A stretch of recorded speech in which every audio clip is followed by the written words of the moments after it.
Hi friends, welcome to uptake jobs.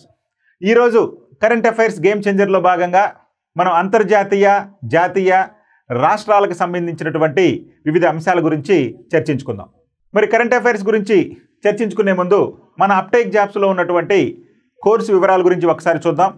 ముందుగా APPSC group 2కి సంబంధించినటువంటి మెయిన్స్ ఎగ్జామ్కి సంబంధించి ఫుల్ కోర్స్ మరియు క్విక్ రివిజన్ అనేటువంటి 2 కోర్సులు మనకు అందుబాటులో ఉన్నాయి. ఫుల్ కోర్స్ తీసుకుంటే కనుక కేవలం 559 రూపాయలు, క్విక్ రివిజన్ తీసుకుంటే మీకు కేవలం 349 రూపాయలతోటి ఈ కోర్సు అందుబాటులో ఉంది. దీని వ్యాలిడిటీ వచ్చేసి మనకి కేవలం 3 నెలలు మాత్రమే వ్యాలిడిటీ ఉంది. అదేవిధంగా మనకి టీజీపీఎస్సీకి సంబంధించి గ్రూప్ 2 ఆల్రెడీ మనకి గ్రూప్ 3 ఎగ్జామ్ ఈ రోజుతోటి కంప్లీట్ అయిపోతుంది కాబట్టి గ్రూప్ 2కి సంబంధించి కూడా మనకి ఫుల్ కోర్సు, అదేవిధంగా ఈ యొక్క క్విక్ రివిజన్ అయినటువంటి షార్ట్ కోర్స్ అందుబాటులో ఉన్నాయి. ఇవి కూడా 3 నెలల వ్యవధితోటే మనకు అందుబాటులో ఉంటాయి.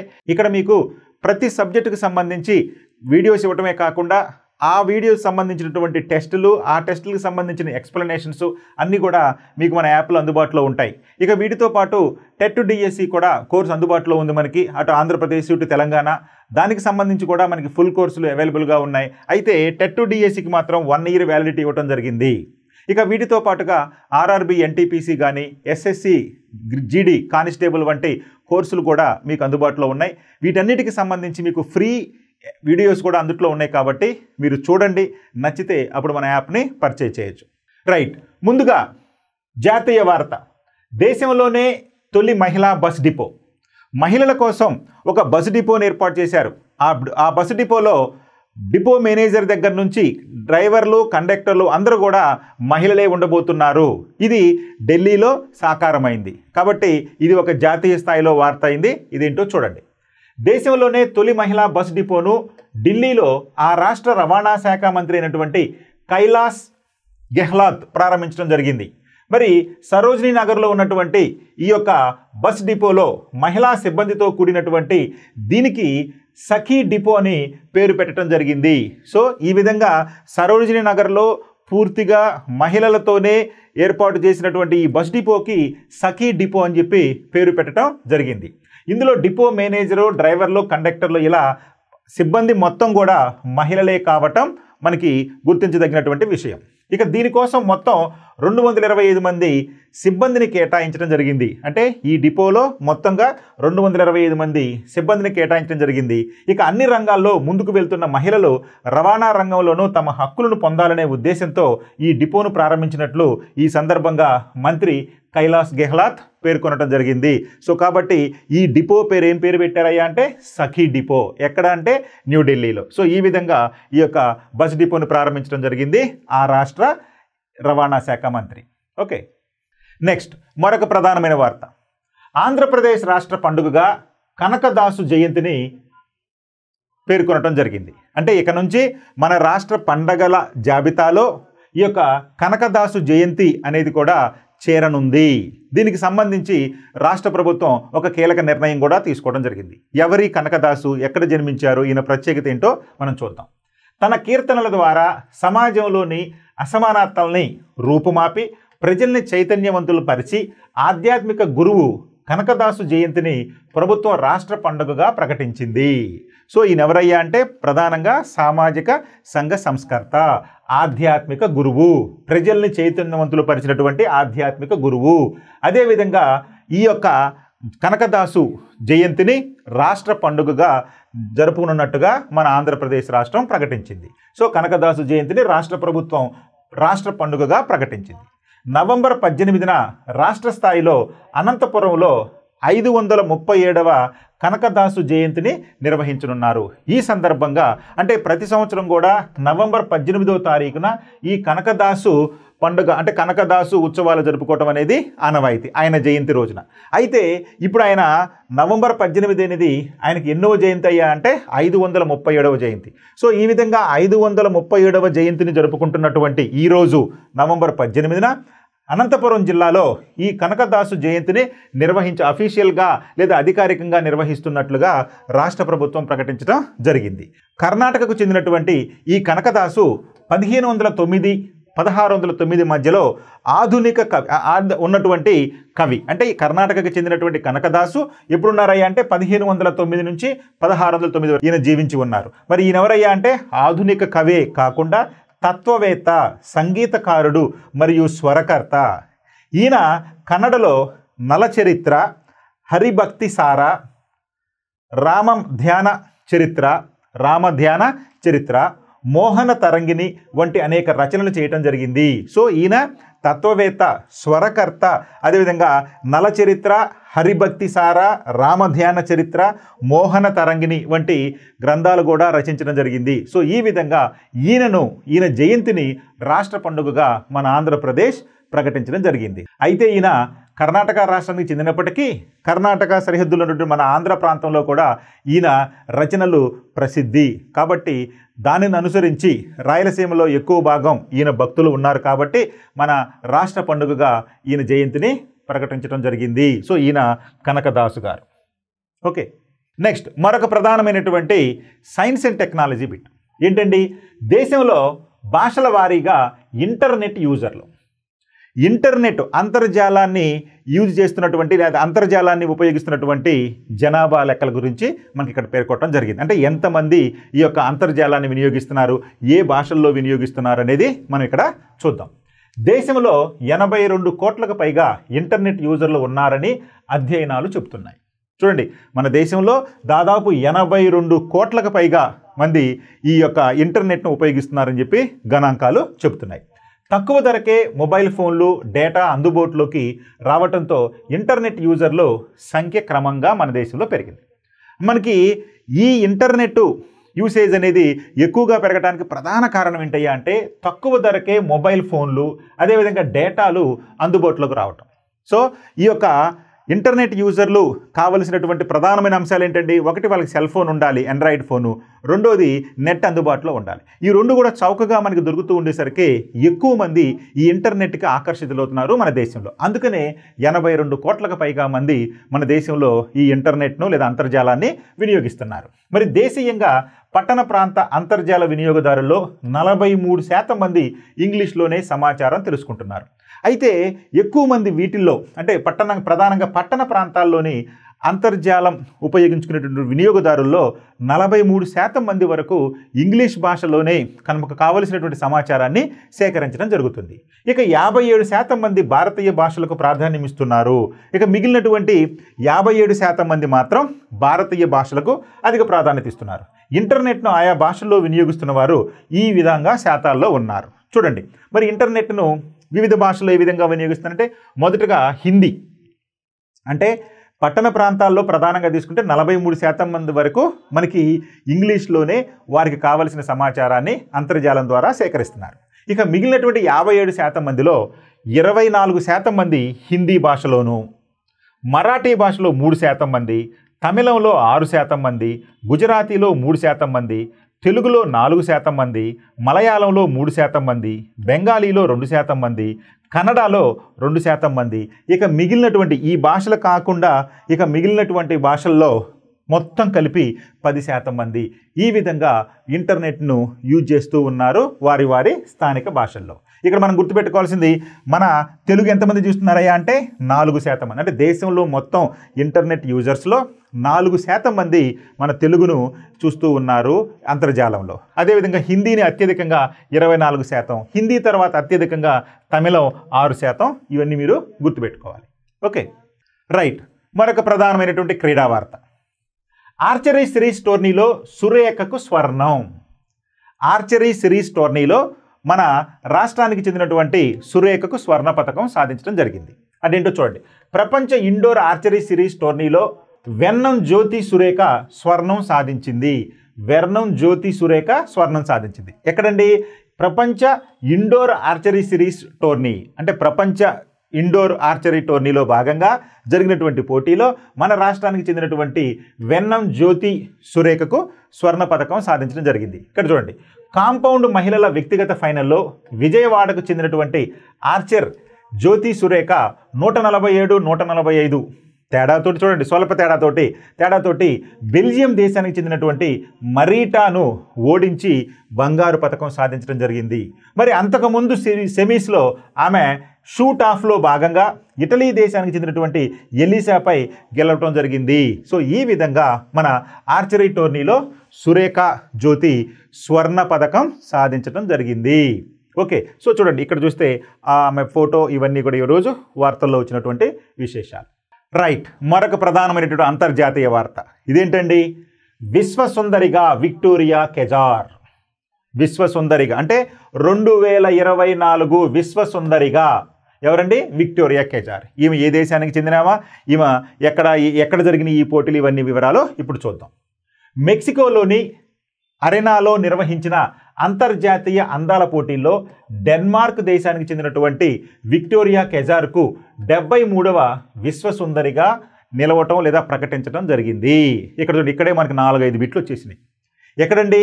2024 విశ్వసుందరిగా ఎన్నికైనటువంటి మహిళ ఎవరయ్యా అంటే డెన్మార్క్కు చెందినటువంటి విక్టోరియా కెజార్. డెన్మార్క్కు చెందినటువంటి విక్టోరియా కెజార్. ఈమె ఇది ఎన్నవ విశ్వసుందర పోటీ అయ్యా అంటే 73వ విశ్వసుందర పోటీ. ఈ 73వ విశ్వసుందర పోటీలో డెన్మార్క్ దేశానికి చెందినటువంటి విక్టోరియా కెజార్ మొదటి బహుమతి పొందడం జరిగింది లేదా గెలుపొందడం జరిగింది. మరి ఇవి ఎక్కడ జరిగినాయి అయ్యా అంటే మెక్సికోలోని అరెనాలో జరిగినాయి. మెక్సికోలోని అరెనాలో ఈ అందాల పోటీలు జరిగినాయి. మరి డెన్మార్క్ దేశానికి తొలిసారిగా ఈ ఘనత సాధించి పెట్టినటువంటి యువతిగా ఈ యొక్క విక్టోరియా కెజార్ చరిత్ర సృష్టించారు. సో ఈ డెన్మార్క్కి మొట్టమొదటి పథకం, ఈ విశ్వసుందర పథకం ఈమె సాధించడం జరిగింది. ఇక నైజీరియా సుందరైనటువంటి చిడిమ్మి అడెన్సినా ఎవరండి? నైజీరియా సుందరి. అదేవిధంగా మెక్సికో దేశానికి చెందినటువంటి మరియా ఫెర్నాండాలకు 2, 3వ స్థానాలు రావడం అనేది జరిగింది. అంటే మొదటి స్థానంలో విక్టోరియా కెజార్ డెన్మార్క్ దేశానికి చెందినటువంటి ఆమె కాగా, 2వ స్థానంలో నైజీరియా సుందరి చిడిమ్మా అడెన్సినాకు రాగా, 3వ బహుమతి మెక్సికో దేశానికి చెందినటువంటి మరియా ఫెర్నాండా బెల్టస్కు 3వ బహుమతి దక్కింది. ఇక 2023 మిస్ యూనివర్స్గా నిలిచినటువంటి సెన్నిస్ ఫలాసియోస్ ఈ విక్టోరియా కెజార్కు కిరీటాన్ని అందజేయడం జరిగింది. మనకి తెలిసిందే కదా, గత సంవత్సరం ఎవరైతే విన్నర్గా ఉంటారో వారే ఈ సంవత్సరం విన్నర్కు కిరీట ధారణ చేయడం అనేది జరుగుతుంది. కాబట్టి 2023 మిస్ యూనివర్స్గా ఎన్నికైనటువంటి సెన్నిస్ ఫలాసియోస్కు ఈ విక్టోరియా కెజార్కు ఈ బహుమానాన్ని ఇవ్వటం జరిగింది లేదా కిరీట ధారణ చేయడం అనేది జరిగింది. ఈసారి భారత తరపున రియా సింఘా పోటీలో పాల్గొంది. అయితే ఈమె టాప్ 5లో కూడా లేకపోవటం గమనార్హం. మరొక ప్రధానమైనటువంటి ఎకానమీ అంశం ఏంటో చూద్దాం. దేశంలో సగటు నెలవారీ ఆదాయం 12,698. మన దేశంలో సగటు ఒక నెలవారీ ఆదాయం అంటే సగటు నెలవారీ ఆదాయం 12,698. దేశంలో సగటు నెలవారీ ఆదాయం 12,698. చూడండి, NABARD all India rural financial inclusion survey 2 ప్రకారం దేశంలో గ్రామీణ సెమీ అర్బన్ ప్రాంతాల్లో కుటుంబాల సగటు నెలవారీ ఆదాయం 12,698గా పేర్కొనటం జరిగింది. అంటే ఒక నెలలో ఒక కుటుంబం యొక్క సరాసరి ఆదాయం 12,698గా ఉండటం జరిగింది. మరి దీన్ని ఎవరు ప్రకటించారయ్యా అంటే NABARD all India rural financial inclusion survey వారు ప్రకటించడం జరిగింది. మరి ఇంతకన్నా తక్కువ ఆదాయం ఉన్నటువంటి రాష్ట్రాలు చాలా ఉన్నాయి. అంటే దేశంలో సరాసరిన కుటుంబ ఆదాయం 12,698 కాగా, నెలవారీ ఆదాయం 12,698 కాగా ఇంతకన్నా తక్కువ ఉన్నటువంటి రాష్ట్రాలు కూడా ఉన్నాయి. అవి చాలా ఇంపార్టెంట్, గుర్తుపెట్టుకోవాలి. అవేంటయ్యా అంటే బీహార్ అనేది మన దేశంలో అత్యధిక నెలవారీ కుటుంబ సరాసరి ఆదాయం ఉన్నటువంటి రాష్ట్రం ఏదయ్యా అంటే అతి తక్కువ నెలవారీ కుటుంబ సరాసరి ఆదాయం ఉంది బీహార్లో. ఇక్కడ కేవలం 8,878 రూపాయలే. 8,878 రూపాయలు. అదే దేశ సరాసరి ఎంత అండి? 12,698. అతి తక్కువ బీహార్ 8,878. ఆ తర్వాత రెండవ అతి తక్కువగా ఒడిశా రాష్ట్రం 8,924 రూపాయలతో ఉంది. ఇక మూడవ స్థానం జార్ఖండ్ రాష్ట్రం 9,085 రూపాయలతో ఉంది. ఆ తర్వాత స్థానాల్లో త్రిపుర 9,708 రూపాయలు, ఉత్తరప్రదేశ్ 10,029 రూపాయలు, ఛత్తీస్గఢ్ ఆరవ స్థానంలో 10,380 రూపాయలు, అదేవిధంగా 7వ స్థానంలో పశ్చిమ బెంగాల్ 10,446 రూపాయలు, ఇక ఆంధ్రప్రదేశ్ 8వ స్థానంలో ఉంది 11,037. అంటే చివరి నుంచి 11వ స్థానంలో మన ఆంధ్రప్రదేశ్ 11,037 రూపాయలతోటి సరాసరి నెలవారీ సగటు ఆదాయం ఉంది మన రాష్ట్రంలో. ఇక మధ్యప్రదేశ్ 11,085 రూపాయలు. ఇక మరొక మన తెలుగు రాష్ట్రం తెలంగాణలో తీసుకుంటే కనుక 10వ స్థానంలో ఉంది 12,065. అంటే స్వల్పంగా జాతీయ సగటుకు స్వల్పంగా ఉంది. ఎందుకని జాతీయ సగటు 12,690 అయితే మన తెలంగాణ యొక్క సగటు ఆదాయం 12,065 రూపాయలు. ఇక 11వ స్థానంలో నాగాలాండ్ 12,363. ఈ 12 రాష్ట్రాలు దేశ సగటు కంటే తక్కువ నెలవారీ ఆదాయం ఉన్నటువంటి రాష్ట్రాలు. సో కాబట్టి మీరు గుర్తుపెట్టుకోవాలి, మన దేశ సగటు నెలవారీ ఆదాయం ఎంతయ్యా అంటే 12,698. మరి అతి తక్కువ నెలవారీ సగటు ఆదాయం ఉన్న రాష్ట్రం ఏంటంటే బీహారు. ఇక మన ఆంధ్రప్రదేశ్ 8వ స్థానంలో 11,037 రూపాయలతోటి ఆంధ్రప్రదేశ్ 8వ స్థానంలో ఉంటే, ఇక మన తెలంగాణ 10వ స్థానంలో ఉంది 12,065 రూపాయల సగటు ఆదాయంతో. సో గుర్తుపెట్టుకోవాలి, దేశంలో సగటు ఆదాయం తక్కువగా ఉంది, నెలవారీ సగటు ఆదాయం బీహార్. మన ఆంధ్రప్రదేశ్ స్థానం కింద నుంచి 8వ స్థానం, తెలంగాణ స్థానం కింద నుంచి 10వ స్థానం. ఇవి పాయింట్లు మీరు గుర్తుపెట్టుకోవాలి. రైట్, మరొక ప్రధానమైనటువంటి సైన్స్ అండ్ టెక్నాలజీ బిట్. భారతదేశ హైపర్సోనిక్ క్షిపణి పరీక్ష విజయవంతం. హైపర్సోనిక్ క్షిపణి అంటే ఏంటి, ఇది ఎంత వేగంతో పోతుంది, దీని యొక్క ప్రత్యేకత ఏంటో చూద్దాం. భారతదేశం తొలిసారిగా దీర్ఘశ్రేణి హైపర్సోనిక్ క్షిపణిని ఒడిశా తీరానికి చెరువులోని డాక్టర్ ఏబీజే అబ్దుల్ కలాం దీవి నుంచి విజయవంతంగా పరీక్షించినట్లు మన రక్షణ శాఖ మంత్రి అయినటువంటి రాజ్నాథ్ సింగ్ గారు పేర్కొనడం జరిగింది. సో మన భారతదేశానికి చెందినటువంటి దీర్ఘశ్రేణి హైపర్సోనిక్ క్షిపణిని ఎక్కడి నుంచి విడుదల చేశారండి? మన ఒరిస్సా రాష్ట్రంలో ఉన్నటువంటి డాక్టర్ ఏపీజే అబ్దుల్ కలాం దీవి నుండి విజయవంతంగా పరీక్షించడం జరిగిందని రక్షణ శాఖ మంత్రి పేర్కొనడం జరిగింది. ఇక గగనతల రక్షణ వ్యవస్థలను బోల్తా కొట్టిస్తూ శత్రువులపై ప్రచండ వేగంతో దాడి చేయటం ఈ అస్త్రం యొక్క ప్రత్యేకత. అంటే ఈ దీర్ఘశ్రేణి హైపర్సోనిక్ అంటే అత్యంత వేగంగా వెళ్ళేది. ఎట్లా అండి? గగనతల రక్షణ వ్యవస్థలను బోల్తా కొట్టిస్తూ శత్రువులపై ప్రచండ వేగంతో దాడి చేయటం ఈ అస్త్రం యొక్క ప్రత్యేకత. దీంతో ఈ సామర్థ్యం ఉన్నటువంటి అమెరికా, రష్యా, చైనాల తర్వాత 4వ దేశంగా మన భారతదేశం ఉద్భవించింది. సో కాబట్టి ఈ యొక్క హైపర్సోనిక్ క్షిపణి సామర్థ్యం ఉన్నటువంటి దేశాలు ఇప్పటికే అమెరికా, రష్యా, చైనాలుంటే 4వ దేశంగా మన భారతదేశం చరిత్ర సృష్టించింది ఈ హైపర్సోనిక్ క్షిపణిని విజయవంతంగా ప్రయోగించి. ఇక ఈ హైపర్సోనిక్ క్షిపణి 1,500 కిలోమీటర్ల దూరంలోని లక్ష్యాలను ఛేదించగలదు. సాధారణంగా హైపర్సోనిక్ క్షిపణులు సాంప్రదాయ అణువార్ హెడ్లను మోసుకెళ్ళగలవు. సో ఈ విధంగా ఇది ఎంత దూరంలో ఉన్నటువంటి టార్గెట్లను చిత్తిన్నం చేయగలదయ్యా అంటే 1,500 కిలోమీటర్ల దూరంలో ఉన్నటువంటి లక్ష్యాలను కూడా ఛేదించగలదు ఈ యొక్క హైపర్సోనిక్ క్షిపణి. అర్థమైందండి? 1,500 కిలోమీటర్ల రేడియస్. ఇది ఎట్లా అండి? సాంప్రదాయంగా ఉన్నటువంటి అణువార్ హెడ్లను కూడా తీసుకెళ్ళగలదు. అంటే ఈ క్షిపణి ఈ యొక్క అణు బాంబులను కూడా తీసుకుని వెళ్ళగలదు. ఇది మనకి గుర్తుపెట్టుకోవాలి. ఇక ఇవి ధ్వని కన్నా 5 రెట్లు వేగంగా దూసుకెళ్లగలవు. భారత క్షిపణిని వివిధ రకాల వార్ హెడ్లను అమర్చేలా దీన్ని డిజైన్ చేయడం కూడా జరిగింది. వాస్తవానికి ధ్వని వేగం ఎంతండి? ధ్వని వేగం తీసుకుంటే సుమారు గంటకు 1,220 కిలోమీటర్లు లేదా సెకనుకు 343 మీటర్ పర్ సెకండ్. ఓకేనండి. సో ధ్వని గంటకు ఎంత వేగంతో ప్రయాణించగలదండి? సుమారుగా 1,220 కిలోమీటర్లు. 1,220 కిలోమీటర్లు సుమారుగా. మరి సెకనుకు తీసుకున్నాం అనుకోండి 343 మీటర్లు సెకనుకు. మరి ఈ వేగం కంటే ఎంత రెట్లు ఎక్కువ అండి? 5 రెట్లు ఎక్కువ వేగంతో ఇది ఈ యొక్క క్షిపణి దూసుకుపోతుంది. మరి భారత క్షిపణిని వివిధ రకాల వార్ హెడ్లను అమర్చేలా దీన్ని డిజైన్ చేయడం జరిగింది. ఇక హైపర్సోనిక్ క్షిపణి చివరి దశలో ఒడుపుగా విన్యాసాలు చేస్తూ అత్యంత ఖచ్చితత్వంతో ఇది లక్ష్యాన్ని తాకినట్లు DRDO వెల్లడించడం జరిగింది. అంటే ఇది ఒకే దిశలో కాకుండా చివరి దశలో ఇది జిగ్జాగా అంటే ఒడుపుగా విన్యాసాలు చేసుకుంటూ చివరి దశలో విన్యాసాలు చేసుకుంటూ అత్యంత ఖచ్చితత్వంతో టార్గెట్ని రీచ్ కలిగిందని చెప్పి ఈ యొక్క DRDO వెల్లడించింది. ఈ క్షిపణిని హైదరాబాద్లోని డాక్టర్ APJ అబ్దుల్ కలాం క్షిపణి కాంప్లెక్స్తో పాటుగా రక్షణ పరిశోధన అభివృద్ధి సంస్థ DRDOకు చెందిన ల్యాబులు మరియు పరిశ్రమలు రూపొందించాయి. సో కాబట్టి ఇది మన హైదరాబాద్లో ఉన్నటువంటి DRDOనే ఈ క్షిపణిని రూపొందించడం జరిగింది. అంత పూర్తిగా స్వదేశీ పరిజ్ఞానంతో. Okay right. మరొక ప్రధానమైనటువంటి అంశం ఏంటండి, మోదీకి నైజీరియా 2వ అత్యున్నత అవార్డు. మన మోదీ గారికి ఇటీవల కాలంలో అనేక దేశాలు అవార్డులు ప్రకటించడం జరిగింది. దాదాపు ఇది ఆయనకు వచ్చినటువంటి 17వ అంతర్జాతీయ అవార్డు. అంటే ఇతర దేశాలు ఆయనకు ప్రకటించినటువంటి అవార్డులో దాదాపు ఇది 17వది. అయితే ఇప్పుడు ఈరోజు వార్తల్లో వచ్చినటువంటి అంశం ఏంటంటే మోదీకి నైజీరియా 2వ అత్యున్నత అవార్డు.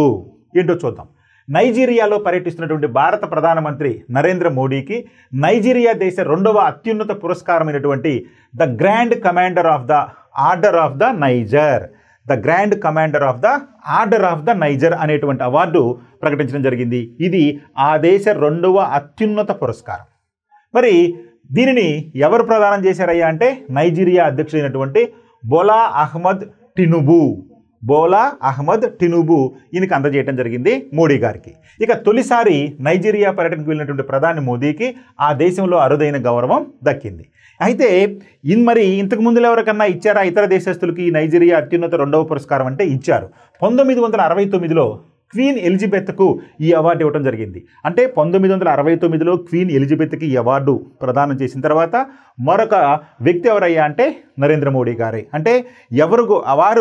అంటే నైజీరియాలో ఎవరు కూడా ఇతర దేశస్తులకి ఈ అవార్డు ప్రదానం చేయలేదు.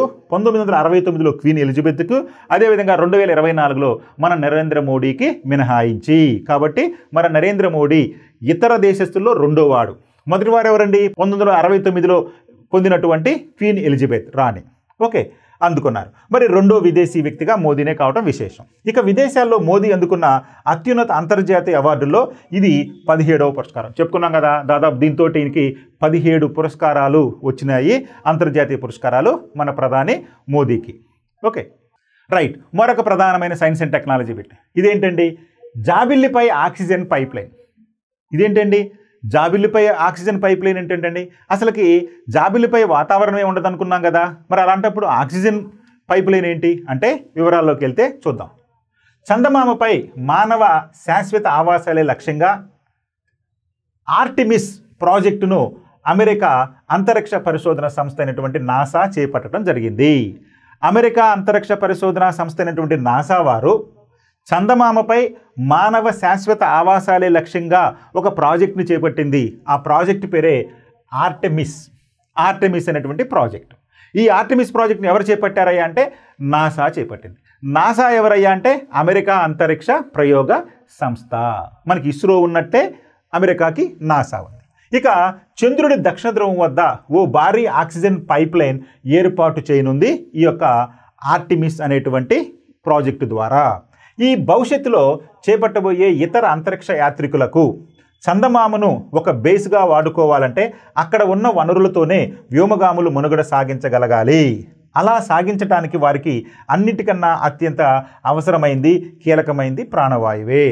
మరి భవిష్యత్తులో చంద్రమండలంపై మనం చేసేటువంటి ప్రయోగాలకు లేదా అక్కడి నుండి ఇక ఇతర గ్రహాలపై చేసే ప్రయోగాలకు ఒక బేస్ అనేది ఉండాలి. ఆ బేస్ని చంద్రమండలంపై మనం ఏర్పాటు చేసుకుంటే అక్కడి నుంచి ప్రయోగాలు చేయటం ఈజీగా ఉంటుందనే ఉద్దేశంతో ఈ ప్రయోగాలకు సంబంధించినటువంటి అంకురార్పణ అనేది జరిగింది. అంటే రాబోయే రోజుల్లో చంద్రుడినే ఒక బేస్గా తీసుకొని ఉన్నారు అంతరిక్ష ప్రయోగాలు చేయటానికి. ఇక కానీ అది చంద్రుడి మీద అస్సలు ఉండదు. ఎందుకని, చంద్రుడిపై బేస్ ఏర్పాటు చేసుకొని ఆ బేస్ దగ్గర ఉన్నటువంటి అంతరిక్ష యాత్రికులకు అంతరిక్ష పరిశోధకులకు కావలసినటువంటి ఆక్సిజన్ అందించడం జరుగుతుంది అనుకున్నాం. కానీ వాస్తవానికి చంద్రుడిపై ఆక్సిజన్ అనేది ఉండదు. మరి ఎలా సేకరిస్తారండి అంటే చూడండి, కానీ అది చంద్రుడి మీద అసలు ఉండదు. ఆక్సిజన్ అనేది చంద్రుడి మీద ఉండదని మనం చెప్పుకున్నాం, ఆల్రెడీ మనకి పరిశోధనల ద్వారా తెలిసింది. మరి కాబట్టి జాబిల్లి దక్షిణ ధ్రువం వద్ద ఉన్నటువంటి మంచు పొరల నుంచి వ్యోమగాములకు అవసరమైన ఆక్సిజన్ను సంగ్రహించి దాన్ని వ్యోమగాములు ఉండే బేస్లకు తరలించేలా రోబోల సాయంతో దాదాపు 5 కిలోమీటర్ల నిడివి గల ఒక పైప్ లైన్ వ్యవస్థను నిర్మించేందుకు నాసా కసరత్తు చేస్తుంది. అయితే అమెరికా దక్షిణ ధ్రువంలో ఉన్నటువంటి మంచు పొరల నుంచి వ్యోమగాములకు అవసరమైనటువంటి ఈ ఆక్సిజన్ను సంగ్రహించి దానిని పైపుల ద్వారా రోబోల సహకారంతో 5 కిలోమీటర్ల పొడవైనటువంటి పైపు లైన్ నిర్మించేందుకు ఈ నాసా ప్రయత్నాలు చేస్తుంది. మరి ఈ వినూత్న ప్రాజెక్టుకు NASA lunar south pole oxygen pipeline, lunar south pole oxygen pipeline LSPAP అని పేరు పెట్టడం జరిగింది. ఇక ఆర్టెమిస్ అంటే ఏంటయ్యా అంటే గ్రీకు మరియు రోమన్ పురాణాల్లో చంద్రదేవత అని అర్థం.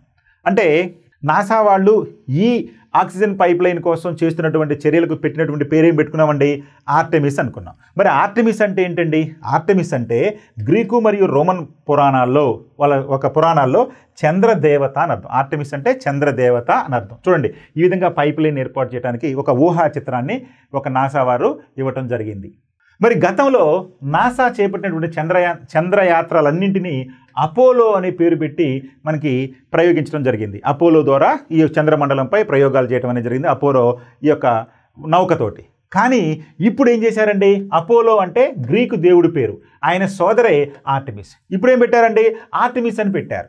అంటే గతంలో నాసా వాళ్ళు చంద్రమండలంపై చేసినటువంటి యాత్రలన్నిటికీ ఆ యొక్క ఏ వాహకాన్ని ఉపయోగించుకున్నారయ్యా అంటే మనకి అపోలోని తీసుకున్నారు. కానీ ఇప్పుడు ఈ యాత్రకు పెట్టినటువంటి పేరేంటి అంటే ఆర్టెమిస్. మరి అపోలో అంటే ఏంటండి, అపోలో అంటే గ్రీకు దేవుడి పేరు, ఆయన సోదరే ఈ ఆర్టెమిస్. ఆయన సోదరే ఈ ఆర్టెమిస్. ఆయన సోదరు అనుకున్నాం కదా, అంటే చంద్రదేవత ఇప్పుడు చెప్పుకున్నాం కదా, చంద్రదేవత. సో కాబట్టి అపోలో అంటే గ్రీకు దేవుడు, ఆయన సోదరి లేదా చంద్రదేవత ఈ ఆర్టెమిస్. ప్రస్తుతం ఈ ఆర్టెమిస్కి సంబంధించినటువంటి కార్యకలాపాలు చేపట్టనుంది అమెరికా అంతరిక్ష కేంద్రమైనటువంటి నాసా. రైట్, ఇక ప్రశ్నల విశ్లేషణ చూద్దాం. Where was the countries first women's bus depot established? దేశంలో తొలి మహిళా బస్ డిపోను ఎక్కడ ఏర్పాటు చేశారు? దేశంలో మొదటి మహిళా బస్ డిపోను ఎక్కడ ఏర్పాటు చేశారు? 1 బెంగళూరు, 2 పూణే, 3 ఢిల్లీ, 4 హైదరాబాద్. ఎక్కడ ఏర్పాటు చేశారండి? దేశంలోకే మొదటి మహిళా బస్ డిపోను మనకి ఢిల్లీలో ప్రారంభించడం జరిగింది. సో కాబట్టి దేశంలో మొదటి మహిళా బస్ డిపో ఢిల్లీలో ఉంది. ఇక్కడ డిపో మేనేజర్ దగ్గర నుంచి బస్సు డ్రైవర్లు, కండక్టర్లు, అక్కడ ఉన్నటువంటి మెకానిక్లు అందరూ కూడా మహిళలు కావటం విశేషం. నెక్స్ట్ మరొక ప్రశ్న చూద్దాం. Recently, whose birth anniversary has been declared as state festival by the AP government? ఇటీవల ఎవరి జయంతిని రాష్ట్ర పండుగగా ఏపీ ప్రభుత్వం ప్రకటించింది? క్రింది వాళ్ళు ఎవరండి? రామదాసు, కనకదాసు, అన్నమయ్య, కబీర్. ఎవరండి?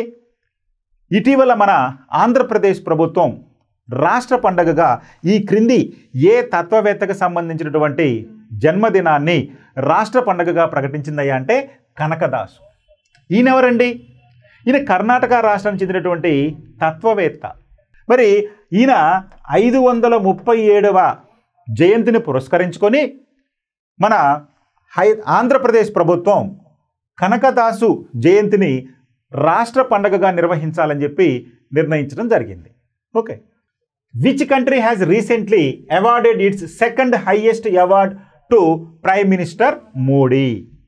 ఏ దేశం ఇటీవల ఆ దేశ 2వ అత్యున్నత పురస్కారం ప్రధాని మోదీకి అందజేయటం జరిగింది? మరి మన ప్రధాని నరేంద్ర మోడీకి ఈ క్రింది ఒక దేశం ఆ దేశానికి సంబంధించినటువంటి 2వ అత్యున్నత పురస్కారాన్ని ప్రకటించడం జరిగింది. ఆ దేశం ఏది? ఏ పురస్కారం ప్రకటించారో చూద్దాం.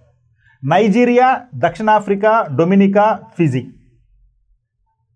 అయితే ఇటీవల కాలంలో డొమినికా కూడా ప్రకటించింది, నైజీరియా ప్రకటించింది. అయితే 2వ అత్యున్నత పురస్కారం తీసుకుంటే నైజీరియా దేశం ప్రకటించింది. మరి ఏంటండి ఆ పురస్కారం పేరేంటండి? ఏంటండి అది? The grand commander of the order of niger. అనేటువంటి పురస్కారాన్ని ఇచ్చారు. మరి ఈయనకంటే ముందు 1969లో ఎలిజబెత్ రాణికి, బ్రిటన్ మహారాణి అయినటువంటి ఎలిజబెత్ రాణికి 1969లో ప్రకటించడం జరిగింది ఆ అవార్డు. ఆ తర్వాత ఆ అవార్డు పొందినటువంటి రెండవ విదేశీయుడిగా మన మోడీ చరిత్ర సృష్టించడం జరిగింది. కాబట్టి niger is the right answer. Right. ఇక నెక్స్ట్ ప్రశ్న. Hypersonic missile can hit targets at a distance of how many kilometres? Very very important. Hypersonic క్షిపణి ఎన్ని కిలోమీటర్ల దూరంలోని లక్ష్యాలను ఛేదించగలదు? నిన్న ఒరిస్సాలోని అబ్దుల్ కలాం దీవి నుంచి మన భారతదేశం ప్రయోగించినటువంటి ఈ యొక్క హైపర్సోనిక్ క్షిపణి యొక్క టార్గెట్ దూరం ఎంత అని అడుగుతున్నాడు. 1500 కిలోమీటర్లు, 2000 కిలోమీటర్లు, 2500 కిలోమీటర్లు, 1000 కిలోమీటర్లు. ఎంతండి? ద రైట్ ఆన్సర్ ఈజ్ 1500 కిలోమీటర్లు. సో 1500 కిలోమీటర్ల దూరంలో ఉండే లక్ష్యాలను కూడా ఈ హైపర్సోనిక్ క్షిపణి ఛేదించగలదు. అయితే ఎంత వేగంతో పోగలదండి ఇది అంటే, ఇది ధ్వని వేగం కంటే 5 రెట్లు అధికంగా ఇది ప్రయాణించగలదు. అంటే ధ్వని వేగం కంటే 5 రెట్లు అధికంగా ప్రయాణించి 1500 కిలోమీటర్ల దూరంలో లక్ష్యాలను కూడా ఈ హైపర్సోనిక్ క్షిపణి ఛేదించగలదు. ఇలాంటి టెక్నాలజీ ఉన్నటువంటి దేశాల్లో మన భారతదేశం అమెరికా, రష్యా, చైనాల తర్వాత 4వ స్థానంలో ఉంది. Okay, thank you.